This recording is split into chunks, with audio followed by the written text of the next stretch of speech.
The ride of your life is daddyhood.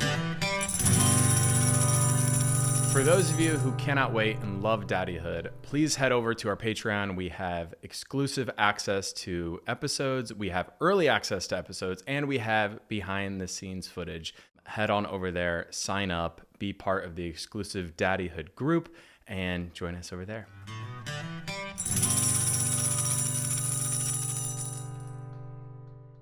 Welcome back to Daddyhood. We are in New York, thanks to our friends at Peerspace, our location sponsor for this episode. So mind the noise, it's New York, it's a loud city. I'm so excited to have on Sabia, AKA the Black Doula. Thank you for joining me on Daddyhood. I'm excited. I am too to get into this, but first I want to give everybody sort of background on you. Sabia is a Black queer CEO, investor, author, educator, full spectrum doula, and expander of Black luxury. She is the founder and CEO of Birthing Advocacy Doula Trainings for the Village, Loads of Pride, and Logistics. Her novel, Birthing Liberation. Sorry. You almost had it. Almost had it. Birthing Liberation, How Reproductive Justice Can Set Us Free is now out and available for purchase.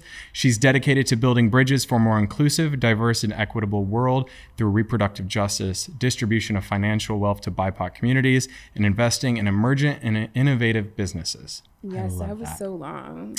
It was, but it was good? That's okay. It was very good and very impressive. Like, I'm a Sagittarius. That's important. And like double Sag too. Got it. Like giving a lot of fire. So get ready for me. Great. Anybody into human design? Are you into human design? What's human design? We're going to work on that. Okay. But it's like astrology, a mix of things. But I'm a manifesting Aquarius. generator. You're an Aquarius. Yeah. This tracks. Okay. Distracts? It tracks. Oh, it tracks. Yeah, it tracks. Yeah. Yeah. Those are my, identities and things that I do, but I like just being one thing that popped out to me there is just because like what I'm doing in my work now is I feel like I can serve as a bridge to middle America. And I take a lot of pride in that because a lot of people in our community really sort of just write middle America off. Yes. And they don't have time. Middle America is the one that's actually making America run. Correct.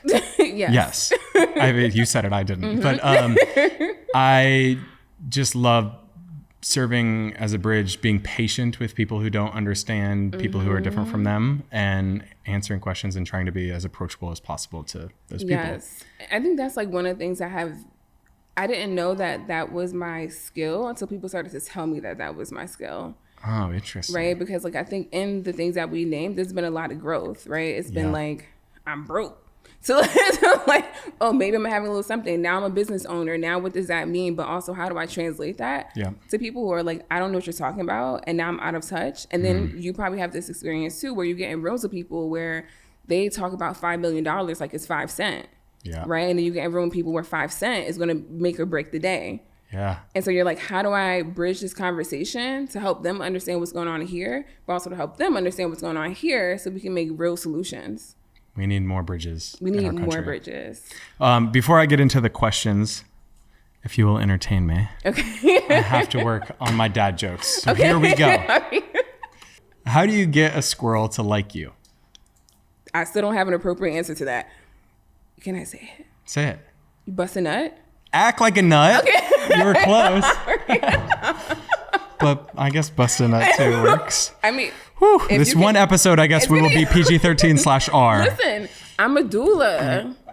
Can I just admit, I don't even know what a doula was when I started getting into all of this, and I was like, wait, what is a doula? You probably knew what a midwife was, right? No, I mean, I've heard of it, but I didn't know what it is and what they are. But you didn't even hear about what a doula was? No. Okay. So break it. Okay. Give me the definition.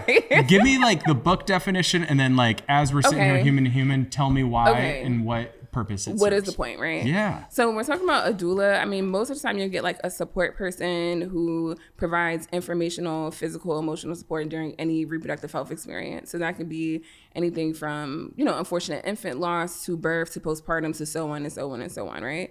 So that's kind of the thing. But the way that I say it is like thinking about middle America, getting back to that point. When we think about 50 years ago, even 40 years ago, you had your traditional household, right? And you had the dad would be able to manage the whole household off of one income.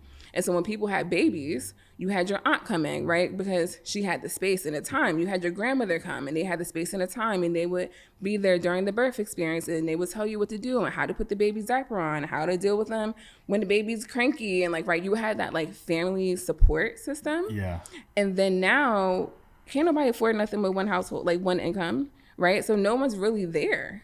Right. And then you have like doulas who have been around historically for the longest time, but putting it in the context of really the US, it's like, who do you have there that can really spend the time to say like, hey, this is what you should know. Hey, let me give you a hug. Hey, let me provide this. Let me make some soup for you. Right. That's a very rare occasion in most of our economic stories. Yeah. So then you have a doula. Is it fair to say doulas were born out of traditional values? Yes, it's very traditional. Okay. Yes, it's very historical in different cultures, different people, where you had someone who was in the role of a doula, Yeah. and you also had a midwife, right? And those are different. So the midwife is someone who focuses on the medical outcome, Got right? it. So the midwife is like, I'm here to make sure that baby's heart rate is good, your heart rate is good, things are working, right? They're there for emergencies, so on and so forth. Of course, if you need a C-section or something like that, we're going to get to a doctor, whatever. But a doula is to say, like, I'm here for the emotional support, right? So I'm going to come to your house, sit with you for 4 hours to say, this is your birth plan. These are the different things that can happen. I'm going to tell you what postpartum could look like for real. Not like cutesy. Yeah. like, hey, you're probably going to not like your partner. Fluids are going to be coming out of your body, right? You're probably going to maybe even not like your baby that much in the beginning, right? So I'm there to hold those pieces together. Yep. And I also say too, like, doulas keep relationships together. That's So a big one. That is, I mean, that in itself, sign me up. I So mean, we're like the in-between. We're like some people are going to need us in a space of a lot of information. I need to understand what's going on in the medical system. I need to understand, how do I move through this? What are the pieces? Some of us are going to need us more emotionally. I need to be able to tell you as someone who's unbiased about how I'm feeling right now, because my partner can't really hear it because they're in it with me, right? And then sometimes we're there for the partner. People have hired me because they're like, my partner's going to get on my nerves. They're going to try to be helpful. serve as a bridge. So I need you to serve as a bridge. Yeah. Right. So there's different pieces that we fall into. But one thing that we're not is a medical person. So I'm not going to give someone a vaginal exam. Yeah. I'm not going to tell them you have preeclampsia. I'm not going to deliver your baby. I may be there holding up a leg. I may be there, but I'm there in, relationship with the midwife or the doctor or whoever. Got it. So we're like your best friend. How early on do people start researching and booking their doulas? So for some people, it starts as early as when they know that they're pregnant. Okay. So when they know that they're pregnant, or they know that, hey, we're about to start a fertility journey. Yep. Because we have fertility doulas, right, who help you in the fertility journey. We have adoption doulas who help you in the process of adoption. We have different types of doulas to help you with different types of spaces, or you'll have one doula continuously through whatever the process is. So From it can start be to finish. So literally, as soon as people start, I had a queer couple I talked to a couple months ago, and they were like, we want to have a baby in 2 years. Walk me through sort of how your approach is. Where can people find you? Do you do like consultation? Do you believe you can work with everybody, or are there certain times that you're just like, not for me? This is a partnership. Yeah. So like, I started off my work in 2015 working with. I was a volunteer full spectrum doula with formerly incarcerated people in recovery, and also people actively using substances. So I did that for 2 years. And so my coming into this work was reproductive justice focused from the very beginning. So that was different from, let's say, maybe someone who's coming from the aspect of like, the world is beautiful and there's babies. And like, I came from like, no, there's people who need this work, who like, it's life or death. It's this or that, right? So for me, my approach is a bit like, it's open because I teach a very inclusive, queer, trans, cis, whatever. I'm all into like inclusion and everyone having what they need. And I also know that I'm not the right person for everybody. Yeah. And I think that's also a gift, to be aware of where am I strongest, right? So that I don't end up harming you in the process of trying to fit into a box I don't fit into. And also there's a bunch of doulas. So most of the time, like if someone comes to me with something that I'm not like feeling too comfortable in, I'll be like, okay, well, I know someone else who may be more specific to you. And that's more helpful than trying to fit into something that I can end up being harmful. Because being a doula doesn't mean that you're not harmful. You're still human, right? Yeah. So being mindful of that and not letting the role of a doula kind of fill your head with like, I'm this godly experience that like, no, be for real. Yeah. So there's that. And then generally speaking, I'll give like a general kind of how doulas work is that first someone comes to us, they say like, this is the experience that I'm moving through. I need this, I want this kind of support. And you'll have a consultation to say like, hey, what are the details and what are you looking for? And when I say, what are you looking for? So let's say that someone's saying, I want a birth doula. I'm going to be due in 6 months. Okay, cool. But what are you looking for? What characteristics are you looking for? How do you want them to kind of approach it? For example, I'm very direct, as you may be able to tell. But if you're looking for someone that's like going to give you more like grandmother energy and be soft, because there's doulas who are older than me who do very well, right? Because they have this kind of approach that is very good. Or, some people are like, when you say contractions, this is an example. Some people don't want to say contractions. They want you to say waves. Because it helps them, but I'm not a waves doula, right? So like for me, I'm like, it's gonna hurt. It's gonna, right? And even like in a space where like when someone's in the process of birth, like sometimes you have points where they're just like out of it, and you need them to be in it. Like I'm not gonna be like, hey, I'm like, listen, I'm gonna need you to. I know you got to pull through and it sucks, right? So like even those conversations of like, how do you want me to approach it? That would be if I was giving birth, that's what I would need, is like that tough love. I mean, I feel like with your history of, athlete, all that, y'all kind of, hey, Yeah. And so like, I enjoy being yelled at. Yeah, exactly. Yell at me. Tell me this is going to suck. But some people don't want that, right? Yeah. So in that conversation is kind of getting those things together. If we decide, yes, we're going to work together, then we start moving through different prenatals. Prenatals can be anything from, I feel like classic topics like birth plan. What do we want that to look like? Yep. We want to talk about, I do like a family rehearsal. What's that? So what that means is from Like, the very beginning. Do you get the other sons and daughters involved? So we talk about it from the very beginning. I'm like, hey, how do you want people to interact in your birth experience? Wow. Because one thing that you don't want is like the mother-in-law that's trying to be in the room and you're like, I don't even want this person in the room, or whoever it is, right? They don't give you good energy. Y'all don't have a good history, whatever it is, or they're just annoying, right? So I'll say, I love how so you're the gatekeeper. Yes. Oh, this is. Yes. But see, what I try to do is like, especially learning from like the earlier years, I try to get ahead of it now. Yeah. And other doulas do this as well, where it's like, okay, what part do you want your mother to play, right? I'd be like, Colton, what part do you want your mother to play in this? And then you would say nothing. And then I would say, do they know that? Oh. Right? No, I haven't been that explicit. Right? I'm assuming my parents are gonna want to be in town when we give birth. Yes, right? So then I would say, okay, well, let's think about some other solutions. So if they were in town, we may not want them to be at the hospital, but could they be making your favorite food at home? Could they be to make setting them up feel the a house? part of the experience? Yes, right. And then we decide on that, and you say, "Hey, I want them to be like in town, but not at the hospital." And I'll say, "Okay, well, now let's start having this conversation with them." Because if they have a problem with it, we want them to work their feelings out. We need to get them a hotel. They can't stay with us. Oh yeah, absolutely. Okay. Yeah, and then let's get them some options, right? Got it. And even when you say the hotel, I like to dress it up and say, "Hey, here's two choices. Which one do you like?" And sometimes that moves them from the way of like, I want to be at the house. It's like, oh, I get the idea. Which one do I like? I have a choice. Right? So we kind of do those kind of family rehearsal pieces. Got it. Because we know that once the baby's here, you don't want to be like, oh, this one's here and this one's here and they're annoying and they keep texting, and you give people functions. Yeah. So then maybe your doula will serve for you as a person that texts everyone to let them know, hey, this is where we are. So they're not texting you and your husband. Right? So like I do those kind of things in a prenatal. Yeah. I do postpartum planning in a prenatal because everyone's so like hype off the baby process. I'm like, what you gonna do when they get home? Like that's the big part. Yeah. When they're home, who do you need to help you? What kind of support do you need? Who do you go to for advice? Who do you go for to come over to your house and help you make a meal? Who do you want holding your baby? Now everyone is at that level where you want them holding your fresh baby. Right? So we pick out all those pieces. Yep. And then we also add in whatever other specific concerns that someone has. Incredible. Yeah, it's a lot. But it's so fun. Yeah, and it seems so smart and to have a strategy and like a game plan. And it's like, it's good to have like a doula serves as like the person who is unbiased, and also like they do have an emotional attachment, but not that kind of emotional attachment, right? I'm here to make sure this experience is what you want it to be. Mm-hmm. And I'm also here to plan for the what ifs and the emergencies because you just don't know. Yeah. Like, have you worked with like, whether they're queer or not, but like if somebody wants to have a night nurse, like do you help put a game plan together for like introduction with that? Yes, and I've also been that person. Okay. So I would say there's a difference between a night nurse, right? A nurse is someone who goes to college, whatever. But a postpartum doula is going to be there to help with the baby after they get home. My specialty was twins. So I had like fresh 3-4 day old twins, like this big, like in my hands, like, okay, this is what we're going to do.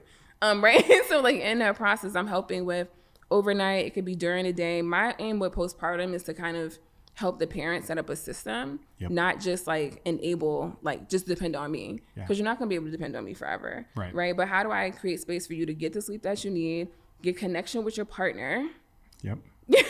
Right? Because once a baby comes around, you're like, what? You're like, what is sexy anymore? Right? And like, we don't even know each other anymore. Right? So how do I also like create a space for you to do that? But I'm also teaching you how to be independent when you're ready. Wow. So my whole goal is to maybe I am starting full-time hours in this space, right?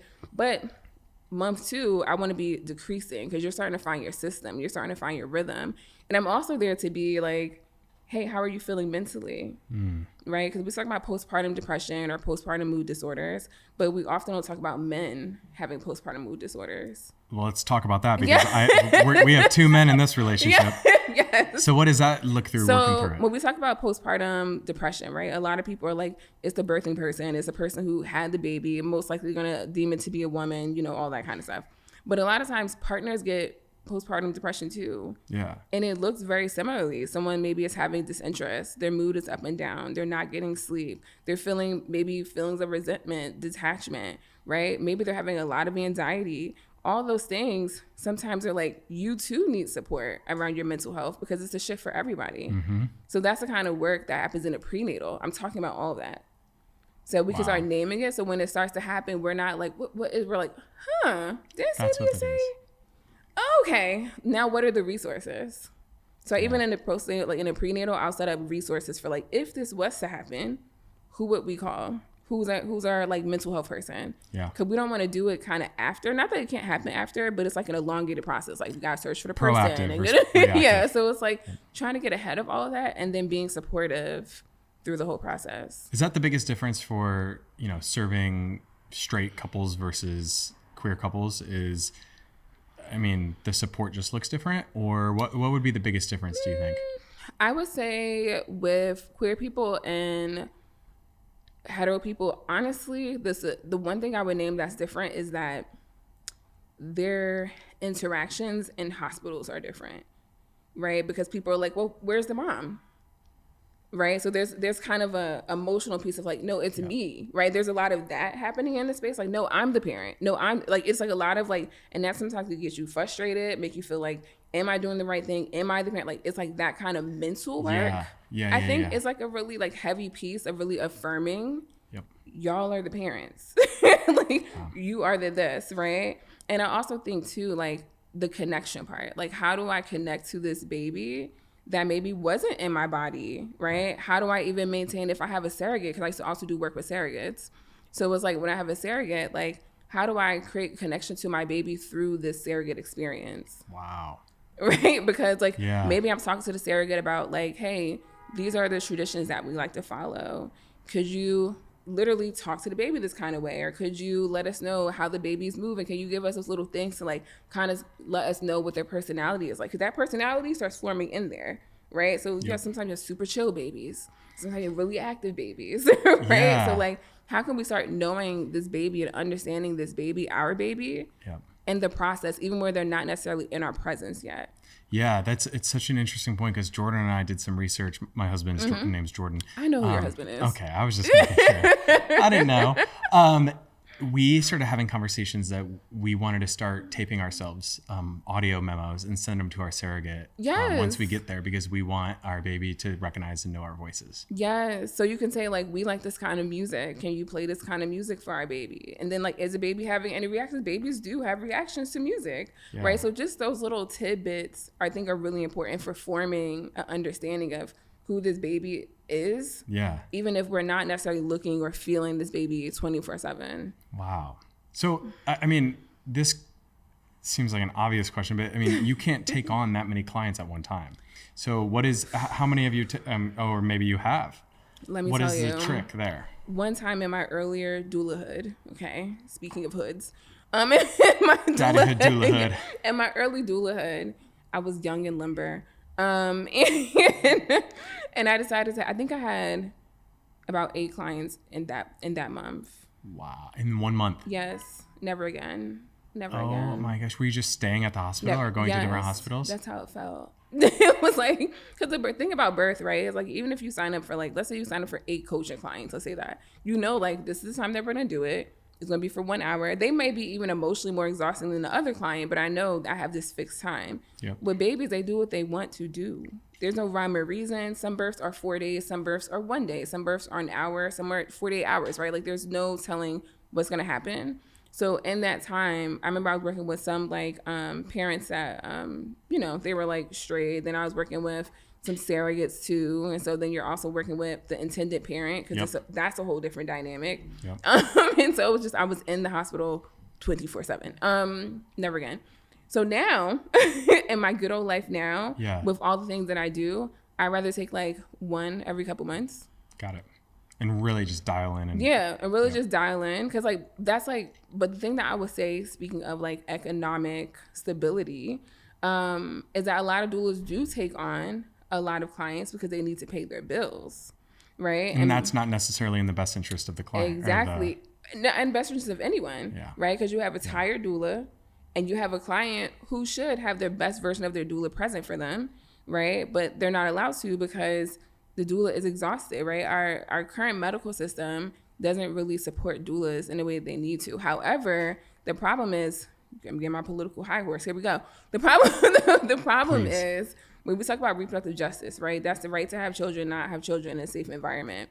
And when we talk about that, doulas have filled in the gaps, right? So when we talk about the Black I say perinatal health, but because I'm more inclusive in my terminology, but when we say Black maternal health, we're talking about Black birthing people dying 2 to 3 times that of white birthing people in the U.S. Our infants dying around the same rate, if not higher, right? And so doulas have become like, it's a lot of, you know, hospital programs, different organizations, whatever, and they're like, doulas are the answer, right? Because when doulas come, we decrease literal death, we decrease different types of complications, we increase postpartum, like like we decrease mental health issues, we increase chest feeding and breastfeeding, we do all these things, right?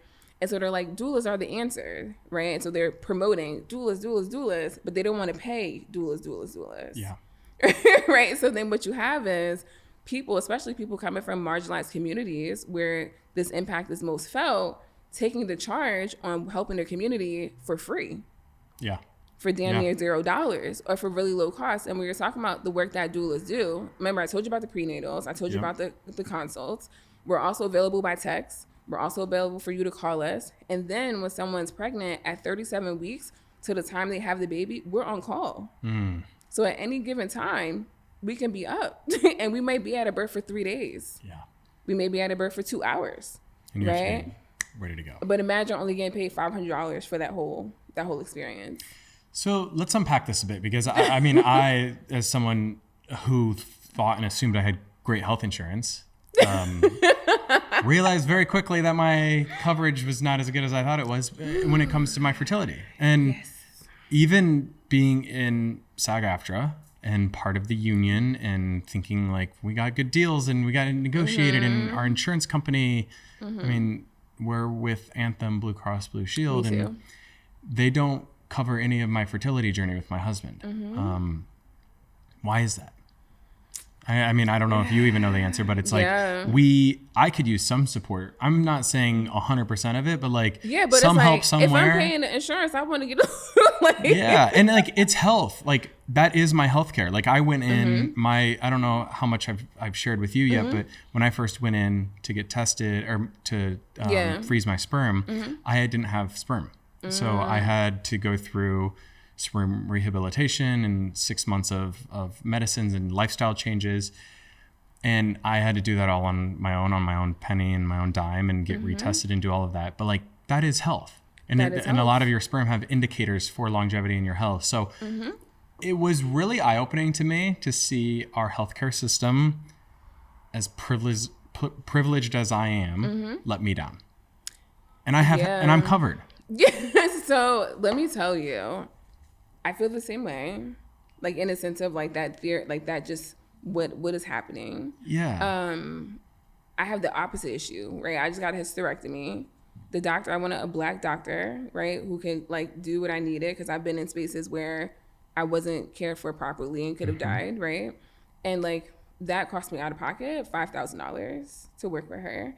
Then my surgery cost me $3,000, right? And I have coverage. I'm paying the money, a lot of money every month, and that's my health, right? Like I've been in like And those are your terrible... deductibles that you had to hit in order to even get that surgery done. Exactly, right? And my like reproductive health, speaking about reproductive justice, is very complicated. Yeah. Right. So like feeling that like this is my health, and I want to get through this thing, and like I have to pay all this money to get there. And I would say that when we talk about like why is it the way that it is, the question I always pose is, who is this healthcare system created for? Interesting. Right. And I think like because I don't think that we want to hear the answers. Exactly. Right. So when we think about who was created for, you do have privileges, right? Like you're a white man, cis man, handsome, you know, everything's looking up, but you're gay. Yeah. And it wasn't created for that. Right. It wasn't created for queer folks. It wasn't created for the longevity of those groups, right? Yeah. So now we still see that in 2024. We look around and we're like, it's all right to be queer. It's okay to be this. Right. We live in an open world. When you look at the foundation, our systems aren't set up. Our systems aren't as open as we are to what the world and how it's changed. Exactly. The system takes longer to change. Exactly, and that's what reproductive justice is about. It's about saying like, okay, we have health insurance, but it covers who? Right? Because if we look at a blanket statement of like, we have health insurance, great, but for who and for what reasons? And how does that, right? When it's not benefiting our system, do we get the coverage that we need? Yeah. Right? So I think we always have to kind of ask that question when we come across something. It's like, well, who was it created for? It wasn't created for this part of myself. It may be having created for some parts of myself. Yeah. Right? Specifically in your identities. But it wasn't created for me to create a family with my husband. Sure wasn't. I'll tell you that. So I think that's really the factor. When we look into that and we look at who's making decisions, and like, you know, we can get to different spaces in that conversation. But for me, it's always centering who was it made for. And when we talk about insurance, I think that there's many different places and we talk about Carrot, being an organization and a company aiming to make things more accessible. But they also have their own fight in the process of making that happen. Right. And we also have to think about like whose lives are valued, right? And I think when we think about the value and we think about just because I feel like as a queer person and as someone who's in reproductive justice, I'm always in spaces of so many different people that I celebrate. But when I think at the total of what the U.S. is right now, I'm not celebrated as a Black queer person, right? So whose life is valuable? To them, my life may not be that valuable. To me, it's lit. You know what I mean? Yep. But, right? So, like, we have to ask, like, when we don't see these different things in space and time, when we think about transitioning as a trans person, it's not valuable to who says what is valuable. So now people have to come out of their pocket. They have to find different resources. They have to have hardship getting the care that they need because you wanting to change your identity is not valuable or understood by a certain group of people. Yeah, by the powers that be. Well, there's so many directions we can go. That's what I'm like. So here's what I want to do. I want to go into some myths because I feel like this is going to create some more conversations and we can elaborate on some things. So I want to debunk some myths about doulas with you. Okay. So I'm going to say a statement and I just want you to react. Okay, I feel like I need to get serious. Tell me what's on your mind here. Which, by the way, can I tell the audience that like the first thing you did was take your shoes off when you came in here? Oh yeah, yeah. Can we talk about that? The myth should be like doulas are, I don't know, professionally dressed, and I'm like, no, we take off our shoes and we sit on the floor. Yeah, just to feel more connected. Yeah, and it's like also like we're like when we think about medical positions and even in like fertility and birth and stuff. Like, everyone's great. So this is no shade to anybody in their space. Everyone has a purpose. I don't want to be a doctor. I don't want to do surgery. I don't want to be a midwife because I don't want to be up at night. I don't. Certain things I don't want to do, right? But, like, we are a lot of times the only person that is not working for a system outside of you. Oh, wow. Yeah. Right? So, like, we're hired privately I'm not trying to talk about what the hospital's telling. And I used to work in a hospital. That's what actually helped me to become a doula. It's like, I was like, how can we tell people that we want them to get better and we're giving them trash food? How can we tell them we want them to get better and we're not getting them preventative education? How can we do that? And also, because I was working at a hospital at the time, I couldn't tell them either, because that would have been against the space that I was working within. Yeah. And I needed to make money to pay my bills, right? So now I became a doula because I was able to be myself and work for the person that's in front of me. You know what's been so interesting since I've launched Daddyhood? What I've come to realize is right now, fertility and the topic of fertility is very much reactive. People react to it, and it's instead of it being preventative, like preventative care and health, it's very much reactive. Last resorts, IVF and IUI is looked at and viewed as like a last resort, and it's so costly. Yes. Whereas if we reshifted and we focused more on fertility and reproductive health as in a way of like, we need to invest in this at a younger age and understand this and really spend time with it. Because fertility is your whole life before you even start the journey, before you even think if about... If we were educated properly in our 20s, we could make better decisions. Even I'm speaking from as a man, like I would have loved to been able to freeze my sperm before I went and played football and took a bunch of supplements that messed my reproductive health up. I didn't know those supplements were going to impact me the way that they did, but they did. And I had to sort of try to undo some things that I did in my 20s. And I'm sure women have it even more complicated journeys. But for everybody, like man, woman, in between, right? Like fertility starts way before you even think about having a kid. Yeah. It's actually just your general health. Right. It's health. Right? It's health. But we separate, right? In our U.S. system, we separate every system, right? Here's the OBGYN. I don't know. Where do men go for penises? We don't. That's the other thing. It's so mind blowing that I've met. They're like, yeah, we have to go in for yearly checkups. I was like, we just jack off. Like, I know, and they do the cough test, right? Like cough, and they hold your balls to make sure that you don't have a hernia. Yeah, like that's like the only thing is like for. But what is that doing about health? Educating you about your sperm count, educating you about your general health if you want to have a kid in the future, educating you about what you're consuming and how that can affect your sperm, affect your sperm. So it's like we don't talk about it because it puts you in a place of vulnerability, and men don't like to be vulnerable. Oh, I hate that for y'all. Well, I'm gay, so I know. I'm an outlier now. I've practiced my vulnerability. I've done my work now. I understand. It's my straight friends that can't get there. I pray for them. I pray for them. I pray for straight people. I do, because like I feel like there's like, I'm not sure sometimes that they like each other. And I don't know if it's because of like, I think it's because of their lack of education around how we interact. It becomes like this, like you're a man, you're a woman. And I'm like, y'all people.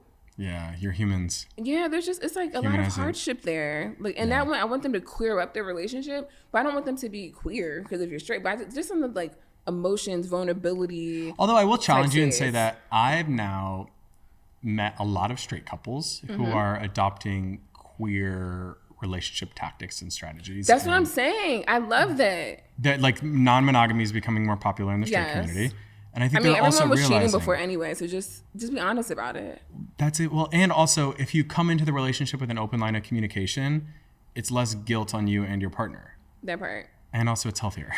And also I think men, I mean, I'm a woman and I don't know, I've never been like, I mean, I tried and that didn't work out. But like I feel like too, just I tried too being straight and it didn't work out for me. It didn't work out. I was like, but I think it's just like a lot of patriarchy that impacts everyone.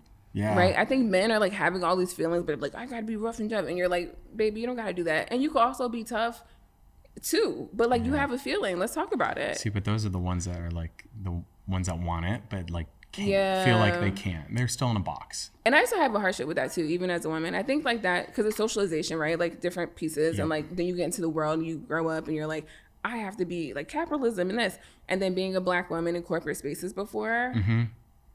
Please. So like I think it's a bunch of things, but if we all can just sit at a table together and be like, hey, what's working for you? That can go across many different spectrums. Yeah, we can only wish. All right, let's get to the myth. Sorry, we went off on a... Yeah. Doulas are only for home births. Incorrect. I've been at many different births. the way that I personally say is like, if you want to birth from a tree, I don't care. If you want to birth in the Sahara, if you want to birth in the desert, if you want to birth at the hospital, let's do it. If you want to birth at home, let's do it. So doulas are generally trained to be in any space. You might have a doula specialize or prefer a home birth or prefer a hospital thing, but we are there for every environment where a baby is being born. Love it. Great answer.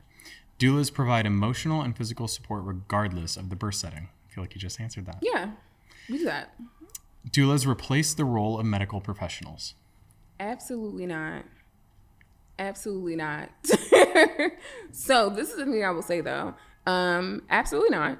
That we are doulas. So for example, I'm not going to give you a vaginal exam because I have not been trained to even really understand the specifics of that. Yeah. And to take on that type of danger would not be fair to you or to myself. But I will say it's very important to be mindful of who you're interacting with in any space, whether it's a doula, a midwife, or whoever, that if something that makes you uncomfortable, if something feels like it's out of scope or whatever, like make sure, name it, say, hey, this is making me uncomfortable. Being a doula, being a midwife, being whoever doesn't make a person obsolete of being harmful. I love that. Doulas are only for natural childbirth. No. I mean, I do love a natural childbirth. I love a little water birth. We love a water birth, right? Like that's always like the What's picture. A water birth? Oh, you haven't seen a water birth yet? Wait, a what? A water birth. Like in a pool? Yeah. Oh, yeah. Okay, I've seen like, that. That's we mostly love at home, that. right? Or do they do mostly at those in- home. I mean, some hospitals do Water maybe births? sometimes, but mostly not. Okay. I mean, that's And water birth is not considered a natural birth? No, that is natural. Oh, I'm okay, saying we got it. love like a natural Got it, situation. got it. But I've also worked with clients who knew ahead of time I'm gonna have a C-section, Yep. or I'm gonna want an epidural as soon as I step into the spot, right? So it's not Got really about being only with one way or the other, but Yeah. doulas may have a preference of And also a quote, unquote, specialization. natural. A specialization Got it. of that. Doulas are expensive and only for affluent families. That's a no. I just told y'all some of us are doing this work for free, and we shouldn't be, but we have to, right? And it's not just for affluent families. Like when we talk about even the statistics I named around Black perinatal and maternal health, we need doulas, right? Yep. So on any level, on any income level, any race, any whatever, like doulas are helpful if people want to utilize doulas. But we do see doulas. I think sometimes people do, like affluent people. As someone who used to live in San Diego, they carry doulas like an expensive purse.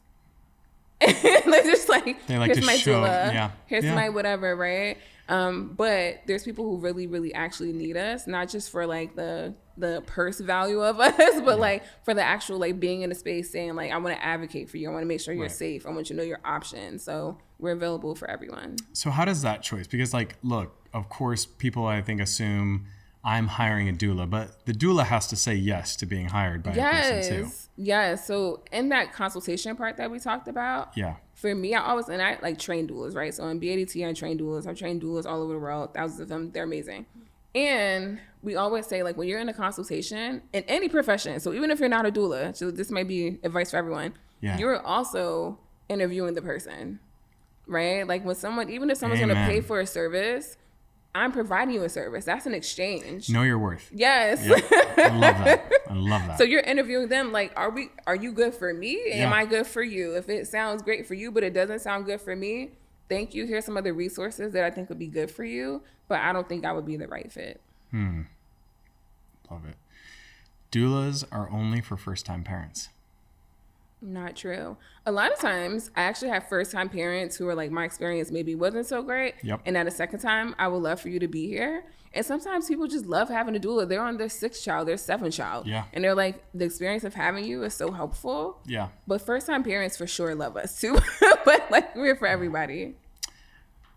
Well, thank you. Those are all the myths that I had written down. I have one. Okay, give me another one. Okay. This is what you have. I'm going to see if you know Okay. this answer.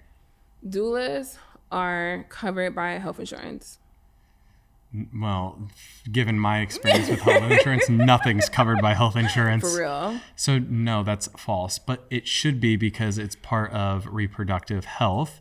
And I think everybody could benefit from having this support. But Here's the kicker. Sometimes we are. Oh, you are? Sometimes. So we have states. If you're a lower income, if you have Medicaid, there are some states. So look it up in your state to see if we're covered. Where do people go to find and see if they're covered? Do they just have to call call? call the health insurance. Call the health insurance. Yeah, and also ask like about... look on a website. They may have some information on that. Then sometimes, depending if you're lucky, if you have certain insurance providers, you may be actually covered. And then the other thing to also be aware of, if you have a flexible spending account, you know, that little FSA, little doodad. I don't know. I need to do a better job. Okay, that's like, well, that's insurance. like corporate. Like people have like, I don't have that. We're both self-employed. So like, yeah, so it's like, so FSA accounts are like, they are able to put untaxed money in an account and they can buy their medicine or buy those things. Sometimes you can actually get your doula reimbursed through your FSA. Wow. So that's something, so that's something to be mindful of. And I had to make sure I did that here. Well, yeah. And it's something like Jordan and I talk about all the time is if something costs $100,000, that means we have to make $200,000 to pay for it. So it's that type of information is so valuable because now when we're going to make financial decisions, whether we can afford something or not, or like what's coming up, we living in California have to make 2x what we're going to go spend. Exactly. Because of taxes and other. And also being mindful that like, if you're a person who's like, you know, in a couple years, I would like to have a kid, right? Like start thinking about that now. So maybe at your job, you didn't open up a FSA because you're like, I don't need monthly medications and I don't need that, right? But if that can go towards my doula and that's like untaxed and I can put that to the side and reimburse, way better. Amazing. So those are those little things that you can do. Yeah, I like that. And a doula likes that too because it's not so stressful for you because it's been already kind of happening versus like, here it is, paid all at once. It's and most doulas just take payment plans. Yeah. Mm-hmm. I love it. So let's talk about how you approach your clients and how you bond with them and how you connect with them through this process. Obviously, you do the consultation, you have an onboarding, you have a birth plan, and you're there to sort of guide. But let's talk about your bonding and how you go about that. So I'm just me. So what I do is... So it's easy and fabulous. But it's easy because like I'm not here to check off a list. Yeah. I'm not here to be like... because sometimes like when we go to a doctor or whatever, we're like, I need to go as my best self, you know, like I need to, you know, and for me, it's like, I've literally had clients where like our time that we spent together, if it's a prenatal, wasn't like, hey, let me educate you. It was like, let's go get our nails done. And let's just talk about what's going on, how you're feeling. Some of it is like, hey, like my client, like I'm having a really bad day. I'm like, hey, tell me, let's talk about it. What are you moving through? Right. So it's like, really, I'm crossing this boundary. Yeah. That like most medical professionals don't want to cross, right? The fact that you can text me, can you text your doctor? Yeah. Okay, but I feel like also because of privilege. Exactly. But like generally speaking, you can't text your doctor if you have a question about, you know, I mean, this happens especially for the person who is pregnant. They're like, you know, I peed myself. Like, is that okay? And you're like, yeah, that's okay. Like you like laugh about it, or like when their mucus plug comes out and they send you a picture, like. What is this, right? Like, they're just those moments of just like real conversations and like opening the space too for people to share the grief of becoming a parent. And that's the thing that people don't, because when you talk to your mother, right, like your parent, maybe not every mother feels the way, but your parent, they may say like, oh, when I had you, it was the greatest thing, right? Because they've been done, but like, it's really, come on, be for real. So like as a doula, I'm like, hey, like I know that you might be having some feelings thinking about how you're not going to be able to do what you want to do with your time anymore, right? You may have some feelings around your partner, one, not having to move the way that you do because you're pregnant and they're still out doing whatever, having fun, living life, whatever, right? Like there's like these levels of grief that come up of your prior self, your prior relationship, the way you feel about your body, the way you feel about the people around you, the way that your thoughts are shifting, the perception of your world is starting to shift because you're thinking about, this was cool and fine when I was by myself, but now I'm thinking about, I gotta protect this little baby. Yeah. Maybe that's not as fine as I thought it was, right? So like, those are the conversations I'm like, we can have that. And I mention it, and like, I mention it before they do. Yeah. To be like, hey, I'm not here for this like blanket, oh, I'm so happy to be a parent. Even if you chose to be a parent, there is that fear too of like, what is life gonna be like? Yeah. Are you having fear? Me? Yeah, like when you think about it? No, I'm excited. Mm-hmm. I also weirdly am looking forward to the excuses of being a dad. of like getting out of things that I don't want to do because like I now have a little baby to take care of. I think like obviously the only part I'm scared or nervous about is the lifestyle changes. It's going to pivot to where me and my husband are no longer in position 1 and 2. We have someone above us. And I think that's sort of exciting, but also scared to see like, how do I handle that? I'm making decisions not just for me and my husband anymore. It's a different energy shift and how the attention and it's more fear of the unknown. It's not fear of the situation. I feel like I was born to be a dad. I'm up for it. I love it. I stayed in the closet for nearly 30 years because I wanted to be a dad so bad, and I didn't think it was possible as a gay man. So now that I'm here, I'm so excited. But the fear of like losing a little bit of and I'm Aquarius, my independency. So the fear of not having those independent moments is a little scary and the unknown. But other than that, I'm ready. I would say another thing too, and you don't have to answer this or hint to or talk about it. Yeah. But I would say another thing that comes up a lot of times that is unexpected is the trauma, if there's any trauma, of how your parents raised you. Like sometimes I find a lot of times that as people are moving through the parenting journey, because my clients, you're there for the pregnancy, but they're there for a lifetime. Like we're all right, but they start to notice like, oh my gosh, I did this thing like my mom that I hated, right? Yeah, I did this thing like my dad that I thought I would be able to do different. Do you see people overcorrect, or if they feel like they just did what their parents did to them? Like what is the most common when people want to parent not like their parents? I feel like I had a really good childhood. Yeah. I really do think I was raised in a great home and a great house, and I wouldn't change much. My mom is my best friend. Yeah. I mean, my mom and I are very close too. Yeah. So it's like, I feel good with where that's at. And there's not like anything necessarily that like I can point to and be like, I don't want to be like that. I just have like little things here and there and like my own style that I want to bring into it. Because what I think is unique is there was a shift. And when my parents got a divorce, I became more like friends. It really like broke down, like it removed the pedestal of like my parents on a pedestal, and I'm like looking up to them and like, looking to them, whereas like all of a sudden it's sort of like even the playing field. Because they became real people that make mistakes and have a hard time and have feelings, and you're like, oh, this like maybe this more fairy tale kind of thing was like, okay, we're on the same plane. Yeah.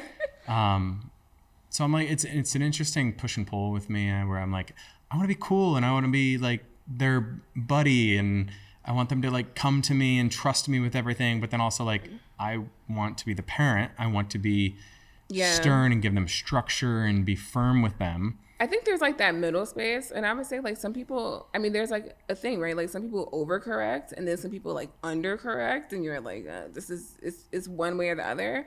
But I would say, I think like as people get into their like parenting journey, not just the initial like newborn is home, because when they're home, they're just a fluff, right? Yep. They're so cute. They poop, they poop, they pee, they cry, and that's just like the thing. And then for like at least 2 to 3 months, and then they start being more like people-y, and you're like, oh, you're a person, right? And they have their own. Some of them are gonna be more rambunctious than other ones, and some of them are gonna be more low key and more introverted, more sensitive, more whatever. And I think like during this time of like growth, like parents start to, I think, because especially the world that we live in, so much information, right? So it's like, are you going to do the gentle parenting? Are you going to do something, right? Are you going to do this? Are you going to do this, right? Now it's a shift. It's gentle parenting 0.4 and gentle parenting 0.5, right? Like, I think that sometimes like people just get really in that hold where it's like. What do you think of gentle parenting? I think it depends on the kid.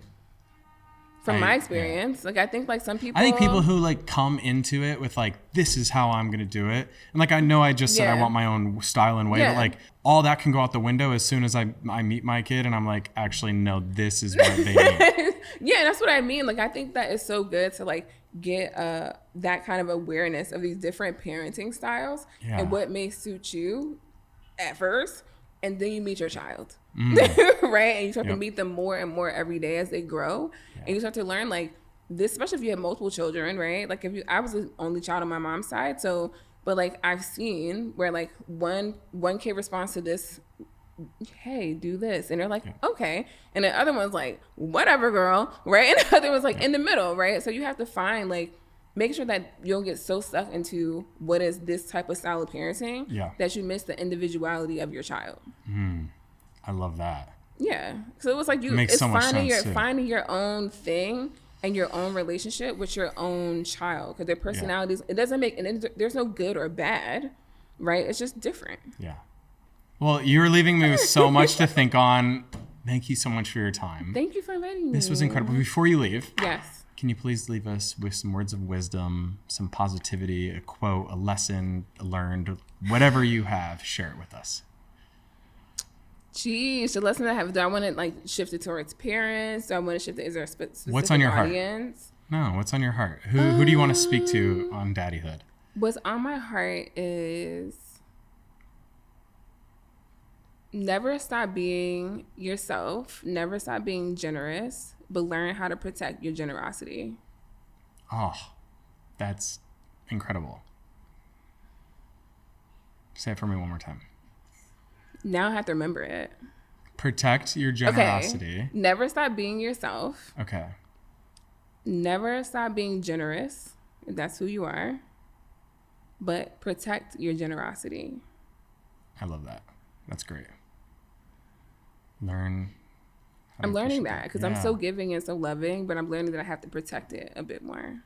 Amen to that. And I'm a manifestor like you. I'm like, everything will be fine. I have an abundance mindset. But just because the abundance is there doesn't mean that I'm supposed to just give it away. I love pouring into other people's cups too, but sometimes you got to refill your own. So yeah. Yeah, or at least like preserve the energy for yourself. Yeah. Amen. Well, sweet. I also love that color. That's like one of my colors. It's like one of my brand colors. Yellows. Yeah. You're like a living Ken. I think that's the perfect place to end and cut, and that's a wrap on Daddyhood. The ride of your life is Daddyhood.